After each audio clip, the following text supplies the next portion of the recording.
Okay students, तो previous lecture में हमने अल्किन स्टार्ट किया था और अल्किन में हमने इंट्रोडक्टरी पार्ट देखा था। तो इंट्रोडक्टरी पार्ट में हमने alkene means what, definition of alkene भी देखी थी। और what is the definition of alkene then? Alkene is a unsaturated aliphatic hydrocarbon containing at least one carbon carbon double bond. एक तो भी carbon carbon double bond alkene में होना चाहिए, तो ही हम उसको अल्किन कह सकते हैं। और जो जनरल फॉर्मूला था अल्किन का, वो किस तरह से लिखा था हमने? CnH2n। आपको ये भी ध्यान में रखना है, the general formula of alkene is CnH2n, while in case of alkane it is CnH2n+2।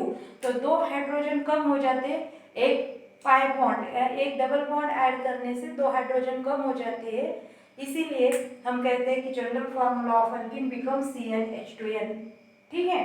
Then structure भी देखा था हमने अल्किन का। तो अल्किन का स्ट्रक्चर कैसे है? तो एक जो कार्बन कार्बन बॉन्ड बनता है उसको हम सिग्मा बॉन्ड कहते हैं, और जो दूसरा कार्बन कार्बन के बीच में बॉन्ड होता है उसे हम पाई बॉन्ड कहते हैं। पाई बॉन्ड जो होता है वो लेटरल ओवरलैपिंग से बनता है ना। जो अनहाइब्रिडाइज्ड p ऑर्बिटल होते हैं उनके लेटरल ओवरलैपिंग से पाई बॉन्ड बनता है।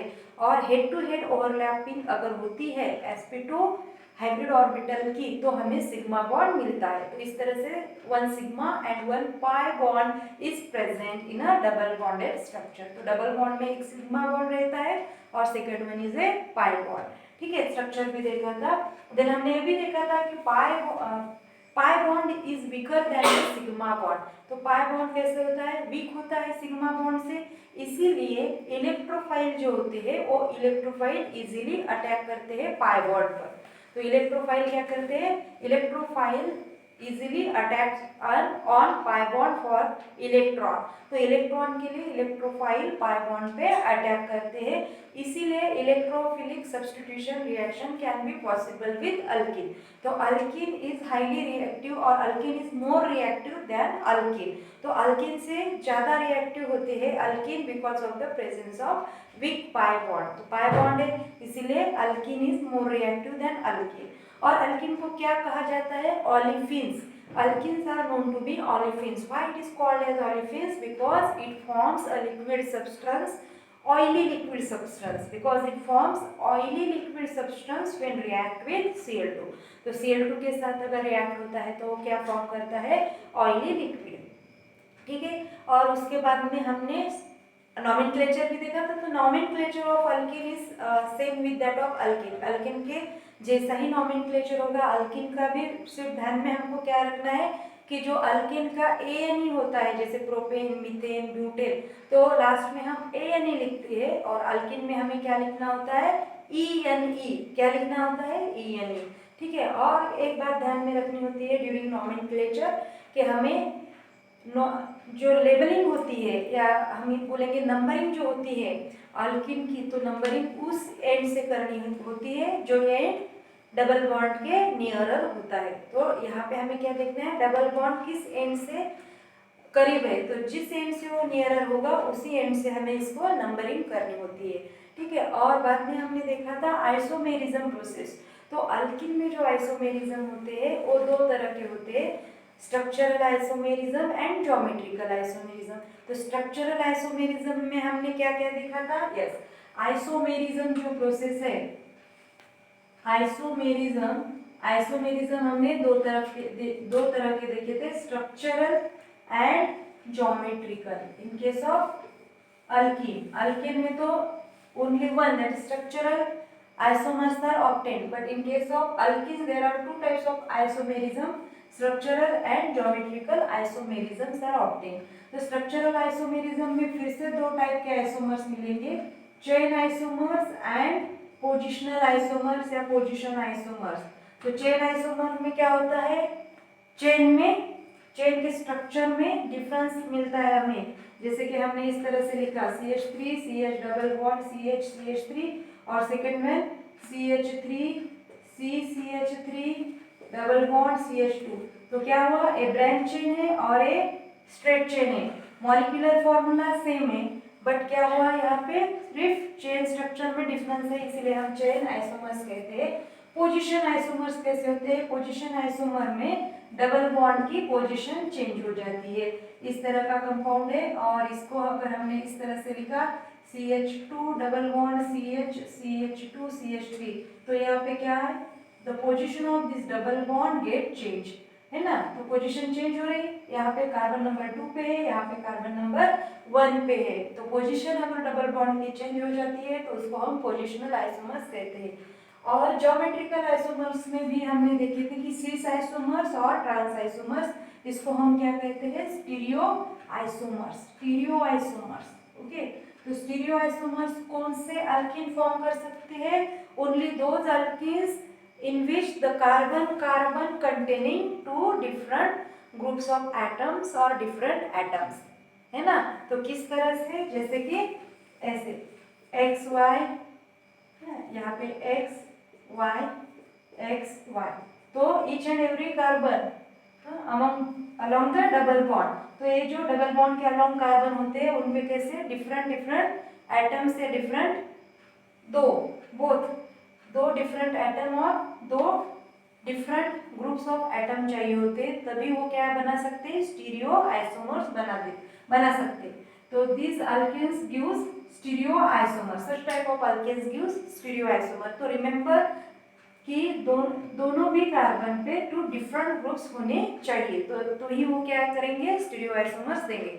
तो stereo isomers are of two type, cis and trans isomer. तो सिस आइसोमर क्या होते हैं, अगर सेम साइड पे सेम एटम्स प्रेजेंट है, सेम साइड पे सेम एटम प्रेजेंट है, तो इसको हम क्या कहेंगे, सिस। और अगर डिफरेंट साइड पे या अपोजिट साइड पे सेम एटम प्रेजेंट है, तो इसको हम कहेंगे ट्रांस, इस तरह से, ठीक है। डबल बॉन्ड के अलावा कैसे होता है, एक्चुअली अल्केन में फ्री रोटेशन होता है, लेकिन this double bond is not, double bond के कारण यहाँ अल्किन में free rotation is not possible.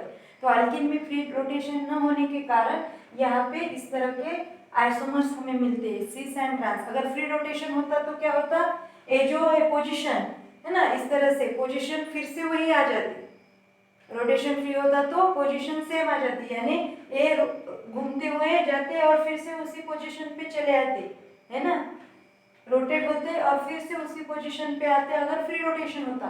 लेकिन यहाँ पे फ्री रोटेशन नहीं, इसीलिए ये क्या होते हैं, यहाँ जाके रुकते हैं, इसीलिए हमें सिस और ट्रांस आइसोमर्स मिलते हैं, ठीक है। और आज जो हम देखने वाले हैं वो है प्रिपरेशन मेथड्स ऑफ अल्कीन, ठीक। अब जो सिस और ट्रांस आइसोमर्स होते हैं, हाँ yes, this point is also important.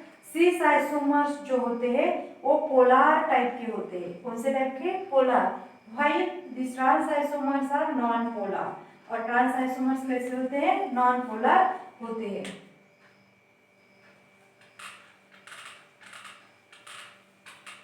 हम एग्जांपल लेंगे,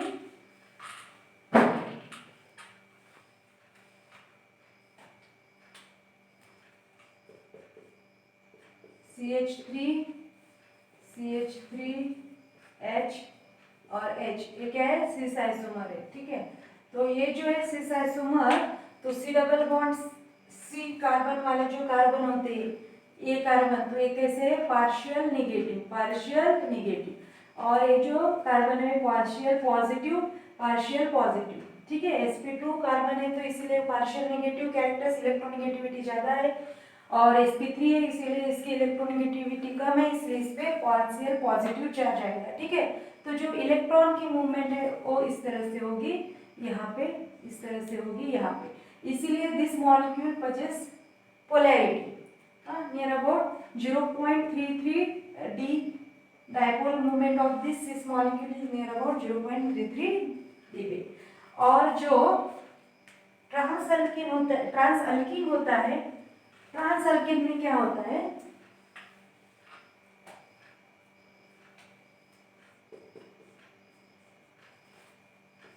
स्ट्रक्चर है, ये जो स्ट्रक्चर है ट्रांस वाला, यहाँ पे क्या होता है, partial positive, partial negative and partial negative, ठीक है। तो मूवमेंट इस तरह से होगी यहाँ पे, और यहाँ पे मूवमेंट इस तरह से, ठीक है ना, इस तरह से। तो जो मूवमेंट होती है इलेक्ट्रॉन की वो कैंसल आउट होती है, तो मूवमेंट क्या होगी, यहाँ पे कैंसल आउट होगी, क्योंकि डायरेक्शन अपोजिट है तो मूवमेंट क्या हो जाएगी, कैंसिल हो जाएगी। इसीलिए यहाँ पे डायपोल मोमेंट जो होता है वो कितना होता है, जीरो। तो डायपोल मोमेंट इज जीरो, इसलिए इस मॉलिक्यूल को हम नॉन पोलर कहेंगे और जो सिस मॉलिक्यूल है उसको हम क्या कहेंगे, पोलर कहेंगे। ठीक है। और एक बात ध्यान में रखनी है आपको, तो बॉइलिंग पॉइंट जो होता है, boiling point of cis alkane is more, boiling point of cis is more than that of boiling point of trans। तो सिस आइसोमर का जो बॉइलिंग पॉइंट होता है वो ट्रांस आइसोमर से ज्यादा होता है। क्यों ज्यादा होता है, क्योंकि बॉइलिंग पॉइंट किस पे डिपेंड करता है, तो बॉइलिंग पॉइंट डिपेंड करता है डाइपोल डाइपोल इंटरेक्शन पे। Boiling point is dependent on what, dipole dipole interaction, dipole dipole interaction पे डिपेंड करता है। और यहाँ पे हमें पता है कि डाइपोल डाइपोल इंटरेक्शन किस में ज्यादा होगी, सिस मॉलिक्यूल में ज्यादा है क्योंकि पोलर है वो। इसीलिए boiling point of cis molecule is more than that of the, क्योंकि ये आपको ध्यान में रखने हैं पॉइंट्स, कॉम्पिटिटिव एग्जाम में इस तरह के पॉइंट्स आ सकते हैं। तो cis isomer is more having more boiling point than that of the trans isomers. Okay, but यहाँ पे आप ट्विस्ट है, ऐसा है कि but trans isomers having more melting point than that of the cis isomer, but melting point of trans is more than that of the melting point of cis।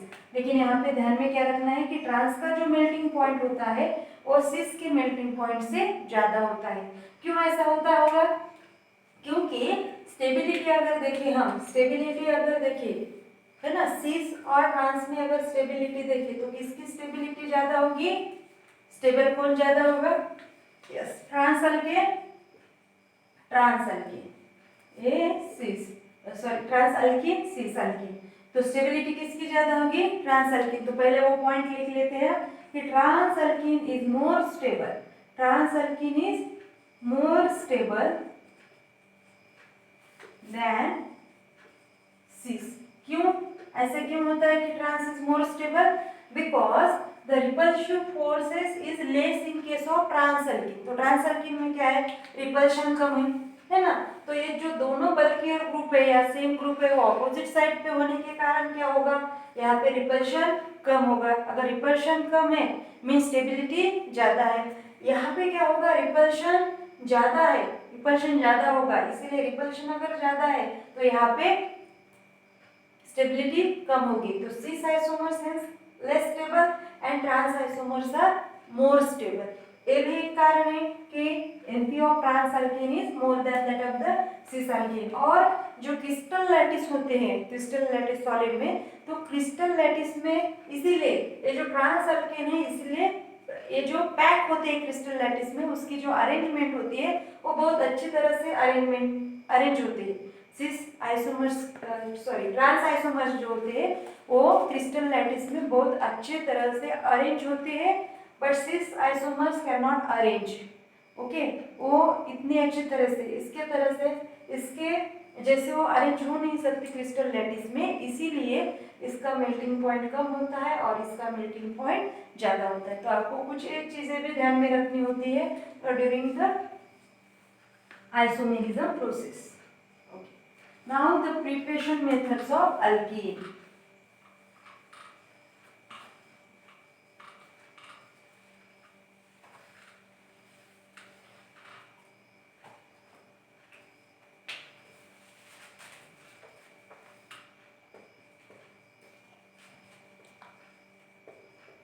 Preparation methods of alkene.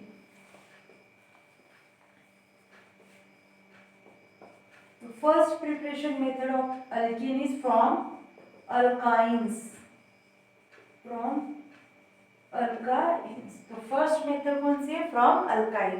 क्या होता है, जो alkyne होते हैं यानी alkyne यानी carbon carbon triple bonded जो compound होते हैं, इसको क्या करते हैं, इसको जो पैराडाइज चारकोल होता है उसके साथ क्या करते हैं, रिएक्ट करते हैं, है ना। जो this pelladized charcoal is deactivate, partially deactivated with poison like sulfur compound and quinoline compounds and quinoline. क्या होता है कि ये जो अल्किन मॉलिक्यूल्स है, तो अल्किन नहीं, अल्काइंस जो होते हैं, तो इस अल्काइंस को क्या किया जाता है, रिड्यूस किया जाता है। क्या किया जाता है अल्काइन को?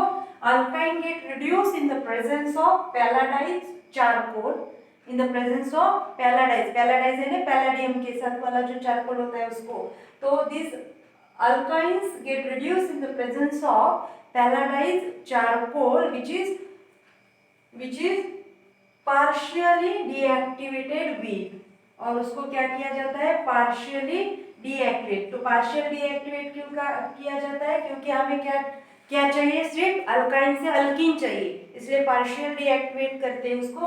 तो क्या है, अल्काइन जब रिड्यूस होता है with or in the presence of palladized charcoal which is partially deactivated with poison like sulfur compound and quinoline gives the alkene।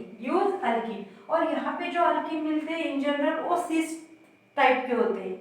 जो अल्कीन हमें इस प्रोसेस में मिलते हैं वो जनरली कौन से होते हैं, सिस अल्कीन होते हैं। यहाँ पे तो हमें CH2 double bond CH2 simple alkene ही मिलेंगे, लेकिन अगर हम हायर अल्कीन देखेंगे यहाँ पे तो हमें जनरली कौन से अल्कीन मिलते हैं, सिस टाइप के अल्कीन मिलते हैं। अब आपको ये भी ध्यान में रखना है, ये जो है पैलाडाइज चारकोल, ठीक है ना, जिसको हमने इस तरह से लिखा है PDC, तो ये जो है इसको क्या कहते हैं, लिंडलास रिएजेंट। ये बहुत ही ज्यादा इंपॉर्टेंट है, Lindlar's reagent, it is most important. Okay, Lindlar's reagent is most important. तो लिंडलास रिएजेंट क्या होते हैं और कहाँ पे यूज होते हैं? तो आपको ध्यान में रखना चाहिए कि Lindlar's reagent means what, the palladised charcoal which is partially poison with sulphur compounds and the quinoline which is poison और which is partially deactivated with poison like sulfur compounds and quinoline.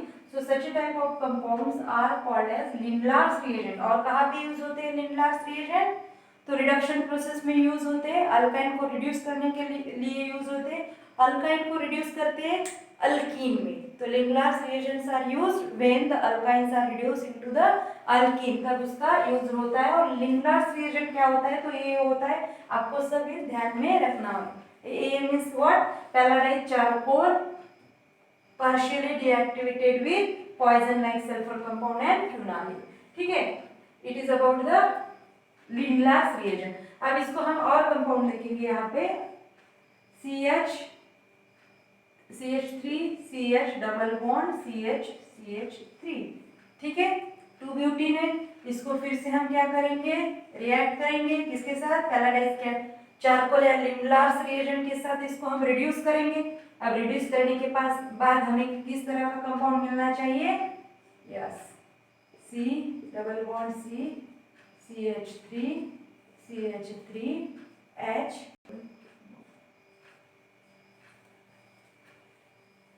ठीक है। तो यहाँ पे हमें क्या compound मिलेगा, सिस compound मिलेगा। तो ये जो लिंडलार्स रिएजेंट हम यूज करेंगे तब हमें कौन सा कंपाउंड मिलेगा, सिस। ये भी आपको ध्यान में रखना है, लिंडलार्स रिएजेंट के यूज के बाद हमें जो अल्कीन मिलता है वो किस तरह का होता है, सिस। अगर हमें ट्रांस अल्कीन चाहिए तो फिर क्या करेंगे हम, अगर ट्रांस अल्कीन चाहिए तो हमें रिएक्शन किस तरह से करनी होगी, हमें अल्कीन को, इस अल्कीन को क्या करना होगा, अल्काइन को रिड्यूस करना होगा निकेल इन अमोनिया के साथ, है ना, निकेल इन अमोनिया के साथ अगर हम इसको रिड्यूस करेंगे तो हमें क्या मिलेगा, ट्रांस अल्कीन मिलेगा। यहाँ पे क्या था, सिस अल्कीन था, है ना, सिस अल्कीन मिलेगी अगर हमने लिंडलार्स रिएजेंट यूज किया। और निकेलिन NH3 अगर यूज किया हमने तो हमें कौन सा अल्कीन मिलेगा, ट्रांस अल्कीन मिलेगा, यस। तो ट्रांस अल्कीन किस तरह से लिखेंगे हम, CH3, यहाँ पे CH3 H और H। तो आपको ध्यान में रखना है कि सिस अल्किन कब मिलता है और ट्रांस अल्किन कब मिलता है। तो इस तरह के भी क्वेश्चन कॉम्पिटिटिव एग्जाम में आ सकते हैं कि आपको सिस अल्किन बनाना है तो इनमें से कौन सा रिएजेंट आपको यूज करना होगा, या फिर आपको ट्रांस अल्किन बनाना है तो कौन सा रिएजेंट आपको यूज करना है। तो इस तरह के कॉम्पिटिटिव एग्जाम में क्वेश्चन आ सकते हैं। तो आपको लिंडलार्स रिएजेंट स्पेशली ध्यान में रखना है और निकेलिन NH3। Okay, this is about the preparation method of alkene from alkyne। Alkyne से हम क्या बना सकते हैं, अल्कीन बना सकते हैं। ठीक है,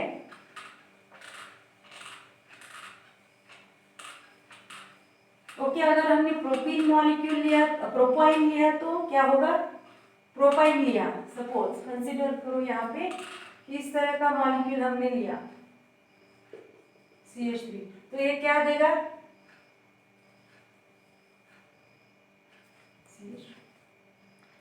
CH triple bond CCH3। Okay, तो ये जो मॉलिक्यूल है इससे हमें क्या मिलेगा,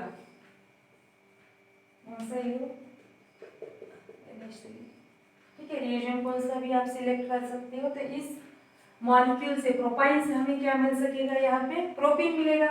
तो प्रोपीन किस तरह से होगा, CH2 डबल बॉन्ड, यहाँ पे क्या CH3 और H है ना, इसको हम इस तरह से लिखेंगे H।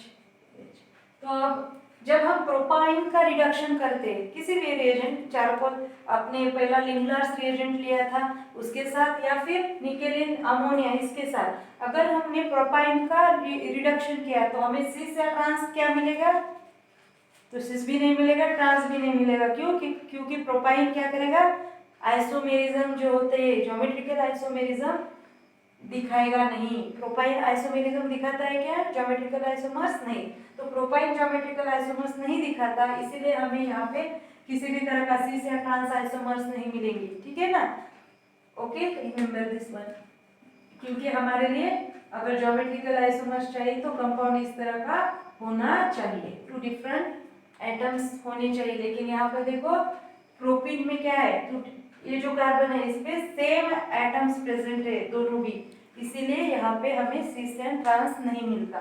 ठीक है, ओके।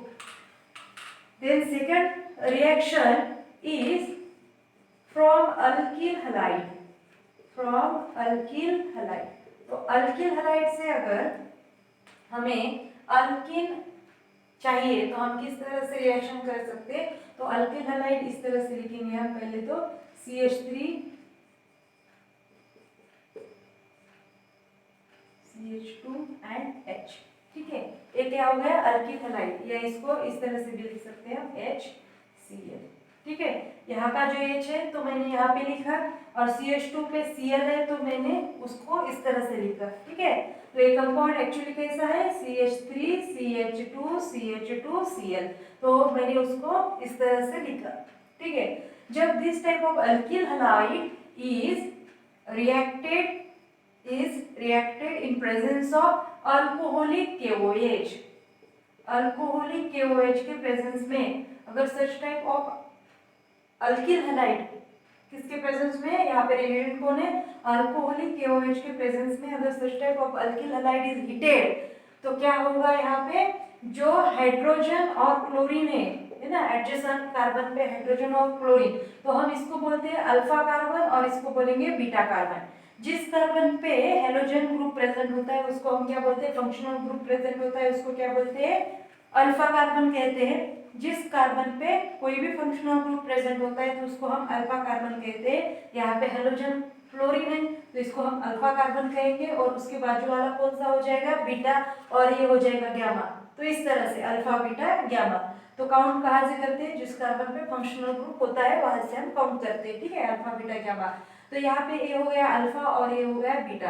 तो इस कंडीशन में क्या होता है, जब हम इस अल्किल हैलाइड को हीट करते हैं इन प्रेजेंस ऑफ अल्कोहलिक KOH, तो अल्कोहलिक KOH क्या होता है, alcoholic KOH is the when we dissolve the KOH into alcohol। Alcoholic KOH कैसा बनता है, जब हमने डिसॉल्व किया KOH को अल्कोहल में, तो हमें अल्कोहलिक KOH मिलता है। स्पेशली इथेनॉल में हम करते हैं दिस प्रोसेस। तो क्या होगा यहाँ पे Cl from alpha carbon and hydrogen from beta carbon is eliminated. तो इस प्रोसेस में क्या होता है, ये जो Cl होता है अल्फा कार्बन का और बीटा कार्बन का हाइड्रोजन, ये gets eliminate in the form of HCl, in the form of HCl या हाइड्रोजन क्लोराइड या हाइड्रोजन हैलाइड बोल सकते हैं इन जनरल आप इसको। तो हाइड्रोजन हैलाइड या हाइड्रोजन क्लोराइड के फॉर्म में ये HCl क्या हो जाता है, रिमूव हो जाता है। और हमें जो स्ट्रक्चर मिलेगा, अगर एक बॉन्ड क्या हो गए Cl और H निकल गया तो यहाँ पे क्या आ जाएगा, डबल बॉन्ड आ जाएगा, है ना। Cl और H निकल गए तो ए इलेक्ट्रॉन यहाँ जाएगा, ए इलेक्ट्रॉन यहाँ जाएगा और हमें क्या मिलेगा, वहां पे डबल बॉन्ड मिलेगा। तो हमें इस तरह का स्ट्रक्चर मिलेगा CH3, ठीक है, CH2 CH, CH3 CH double bond CH2, क्योंकि यहाँ पे H और Cl निकल जा रहे हैं, रिमूव हो रहे हैं। तो यहाँ का जो इलेक्ट्रॉन है वो यहाँ पे जाएगा और यहाँ का इलेक्ट्रॉन यहाँ पे जाएगा और इनके जो दो इलेक्ट्रॉन है वो बॉन्ड फॉर्म कर लेंगे, HCl बनाएंगे। तो यहाँ पे हमें क्या मिलेगा, डबल बॉन्डेड स्ट्रक्चर मिलेगा, दैट इज अल्कीन मिलेगा। तो from alkyl halide we get alkene. कैसे मिलेगा अल्कीन, अल्कीन तो अल्किल हैलाइड को हम हीट कर रहे हैं in the presence of alcoholic KOH, है ना, पोटेशियम हाइड्रोक्साइड की प्रेजेंस में हम अगर उसको हीट करते हैं तो हमें क्या मिलेगा, अल्कीन मिलेगा by the removal of HCl। और इस रिएक्शन को कहते हैं dehydro halogenation reaction, dehydro halogenation reaction. क्या कहते हैं इस रिएक्शन को, डिहाइड्रो। है डिहाइड्रो क्योंकि डी यानी निकाल देना, किसको रिमूव कर रहे हैं हम, हाइड्रोजन को रिमूव कर रहे हैं और किसको, हैलोजन को रिमूव कर रहे हैं। इसीलिए इस रिएक्शन का नाम होता है डी, रिमूव करना, डी हाइड्रो हैलोजिनेशन रिएक्शन। और ये जो रिएक्शन होती है वो किस तरह की होती है, beta elimination. It is a beta elimination type of reaction, it is beta elimination type of reaction. Okay, समझ में आया आपको कि किस तरह से अल्किल हैलाइड से हमें अल्कीन मिलता है, ठीक है। और जो रेट होता है किसी भी रिएक्शन का, अल्कीन बनाने वाला जो रेट होता है, अल्कीन बनने का जो रेट होता है वो किस तरह से होता है, तो जो आयोडीन होता है वो सबसे ज्यादा रेट देगा, देन ब्रोमीन, देन क्लोरीन, ना। हैलोजन फैमिली के मेंबर जो होते हैं तो रेट कैसे डिटरमाइन करते हैं कि कौन सा हैलोजन प्रेजेंट है। आयोडीन है तो फास्ट, देन Br है तो कम फास्ट और क्लोरीन है तो और कम फास्ट होगा यहाँ पे। Then also yes, alkyl halide also decided the rate of reaction। alkyl halide कौन से है, तो जैसे alkyl halide यानी alkyl ग्रुप, तो अगर टर्शरी अल्किल होते हैं तो मोर रिएक्टिव होगी tertiary alkyl, then secondary and then primary. तो इस तरह से आपको क्या करना है, जो रेट ऑफ रिएक्शन होता है उसको भी ध्यान में रखना है कि rate of reaction is depends upon this two factors, ठीक है। Okay. Then the third reaction is preparation of alkene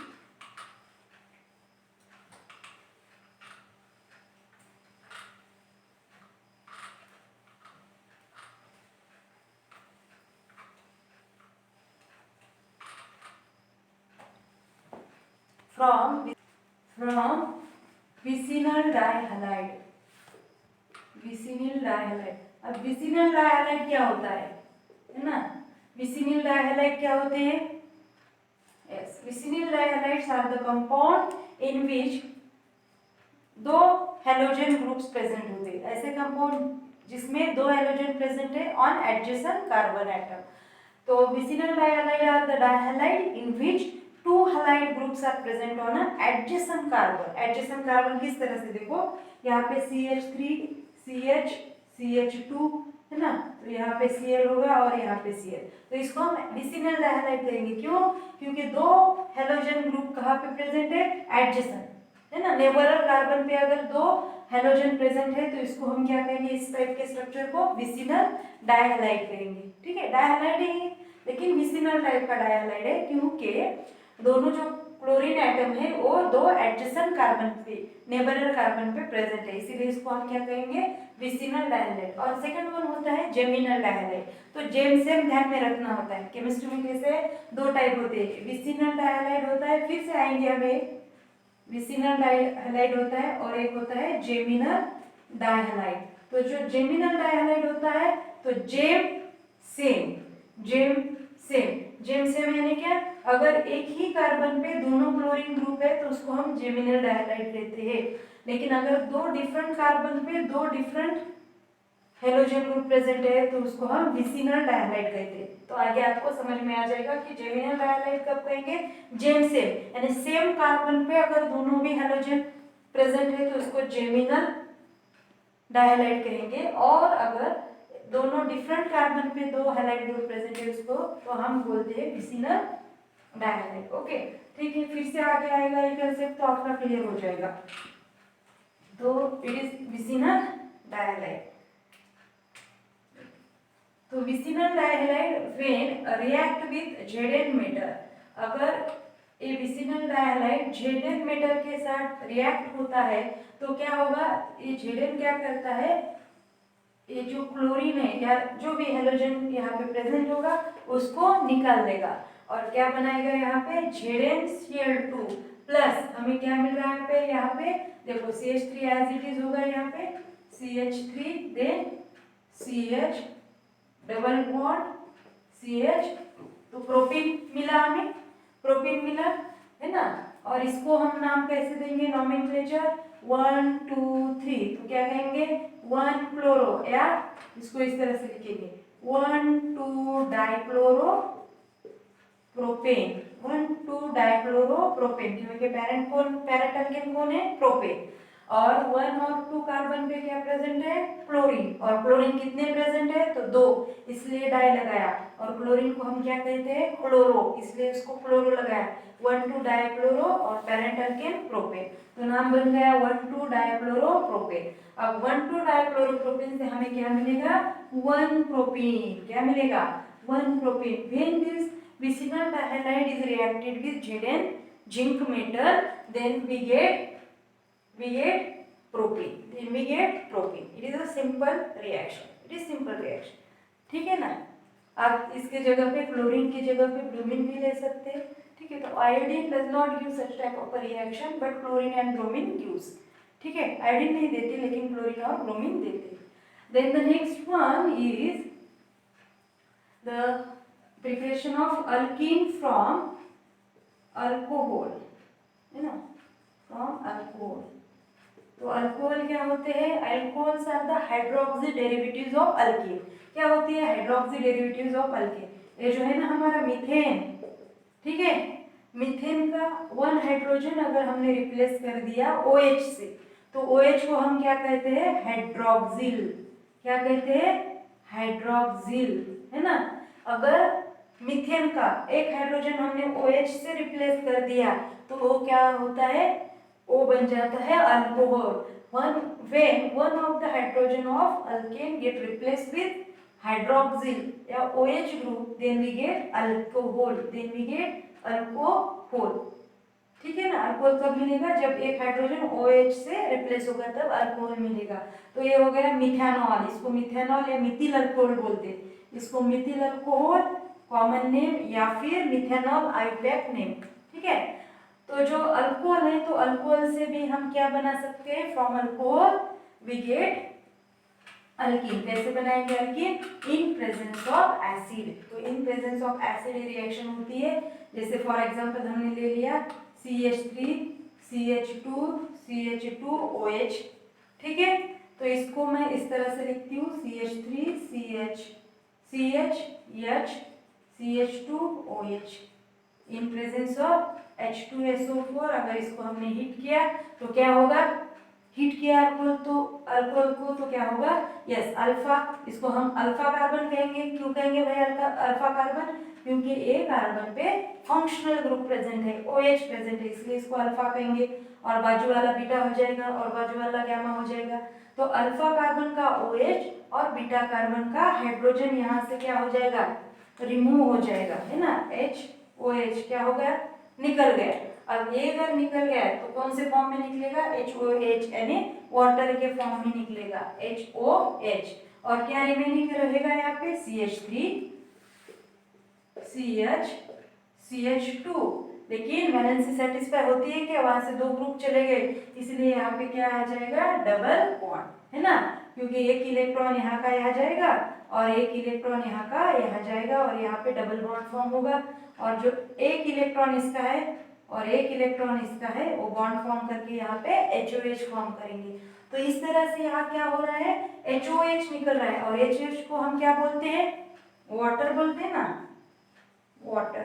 और जब वाटर रिमूव होता है, हम डॉक्टर के पास जाते हैं तो डॉक्टर बोलता है कि आपको क्या हो गया, डिहाइड्रेशन हो गया। तो डिहाइड्रेशन कब होता है, जब वाटर की डेफिशिएंसी हो आपके बॉडी में, है ना। तो बॉडी में अगर वाटर नहीं होता तो हम उसको डिहाइड्रेशन बोलते हैं। तो यहाँ भी डिहाइड्रेशन हो रहा है क्योंकि HOH वाटर निकल रहा है बाहर, रिमूव हो रहा है, तो इसलिए इस प्रोसेस को भी क्या कहते हैं, डिहाइड्रेशन प्रोसेस कहते हैं, डिहाइड्रेशन।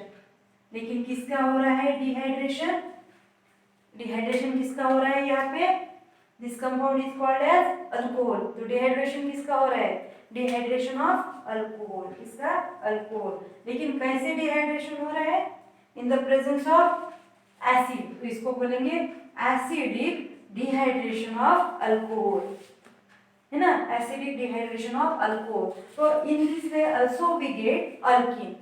तो अल्कोहल का एसिडिक डिहाइड्रेशन करके भी हम अल्कीन को फॉर्म कर सकते हैं। तो these are the 4 methods by which we can get alkene, है ना। तो अल्कीन को फॉर्म करने के लिए एक कुछ 4 मेथड्स है जिसके थ्रू हम अल्कीन को फॉर्म कर सकते हैं, प्रिपेयर कर सकते हैं। Okay, now the next point is physical properties of alkyne. Physical properties of alkene क्या है, जैसे अल्कीन के देखे थे हमने फिजिकल प्रॉपर्टी, उसी तरह अल्कीन के भी फिजिकल प्रॉपर्टीज होते हैं। जैसे 3 member of alkenes are gaseous, the remaining and the next 14 are liquid and the higher alkenes are in the form of solid, है ना। तो physical properties are same with that of the alkene. Physical properties of alkene, तो क्या है, तो first 3 members are in gaseous state जैसे alkane में था, then next 14 are in liquid phase, liquid state, and higher one are solids। ठीक है, हमने वहां पे एक्सप्लेन किए थे अल्केन में। देन सेकंड प्रॉपर्टी, उसी तरह से मॉलिक्यूलर मास अगर बढ़ता जाएगा, मॉलिक्यूलर वेट बढ़ता जाएगा, कार्बन के नंबर बढ़ते जाएंगे, तो क्या होगा, यहाँ पे melting point also get increases. तो जैसे जैसे चेन लेंथ बढ़ती जाएगी उस तरह से वहाँ पे मेल्टिंग पॉइंट भी बढ़ता जाएगा। और हमने जैसे अल्केन में देखे थे और एक बात वहाँ पे देखी थी, लेकिन अगर ब्रांचिंग आ जाएगी, है ना, तो ब्रांचिंग अगर आती है तो क्या होता है, ब्रांचिंग के कारण लेकिन वहाँ पे boiling point get reduce, boiling and melting point get reduce. अगर ब्रांचिंग है तो बॉइलिंग पॉइंट गेट रिड्यूस, और स्ट्रेट चेन है तो मॉलिक्यूलर वेट जैसे जैसे बढ़ेगा उस हिसाब से उसका बॉइलिंग पॉइंट भी बढ़ता जाएगा। लेकिन ब्रांचिंग आ गई तो ब्रांचिंग में फिर क्या होता है, boiling point get reduce then the straight chain alkenes, है ना। All alkenes are colourless and orderless except ethyne. तो इथिन जो होता है वो कलरलेस होता है लेकिन उसका ऑर्डर होता है। कैसे ऑर्डर होता है, just we can say that the sweet faint sweet order, है ना। तो इथिन का ऑर्डर होता है just like just faint sweet order of ethyne. It is colourless but it has some order, है ना, फेंट स्वीट ऑर्डर। बाकी के जो मेंबर होते हैं वो कलरलेस और ऑर्डरलेस होते हैं। और ट्रांस और सिस के जो ज्योमेट्रिकल आइसोमर्स थे तो उनके बारे में तो हमने देखा, उनकी फिजिकल प्रॉपर्टीज देखे कि कैसे उनकी सोलिबिलिटी होती है या किस तरह से वो पोलर नॉन पोलर होते हैं, कौन स्टेबल होते हैं। और यहाँ पे जो सोलिबिलिटी है तो these alkenes are soluble in organic solvent, है ना, नॉन पोलर सॉल्वेंट कहेंगे उसको। तो नॉन पोलर सॉल्वेंट में वो सोल्यूबल होते हैं लेकिन insoluble in polar solvent like water. तो पोलर सॉल्वेंट वाटर में वो इनसोल्युबल होते हैं। ठीक है, ठीक है। तो इस तरह से कुछ फिजिकल प्रॉपर्टीज है which are resembles with the alkane. तो अल्केन में हमने डिटेल फिजिकल प्रॉपर्टीज पढ़ ली थी, इसीलिए हम यहाँ पे ज़्यादा ध्यान नहीं देंगे फिजिकल प्रॉपर्टीज ऑफ अल्केन। ठीक है, तो आपको सिस और ट्रांस के जो प्रॉपर्टीज है उसको सिर्फ ध्यान में रखना है, बाकी this properties are similar with that of the alkane. थोड़ा चेंज है, जैसे कि आइसोमेरिज्म प्रोसेस है तो उसमें थोड़ा चेंज है। यहाँ पे दो टाइप के आइसोमेरिज्म दिखते हैं अल्केन में, उस तरह के नहीं, अल्केन सिर्फ वन आइसोमेरिज्म शोज अल्केन, है ना। तो कुछ डिफरेंसेस है यहाँ पे, लेकिन other physical properties are same with that of the alkane. Then we start our next point, that is the chemical properties of alkene, which are most important one in next lecture.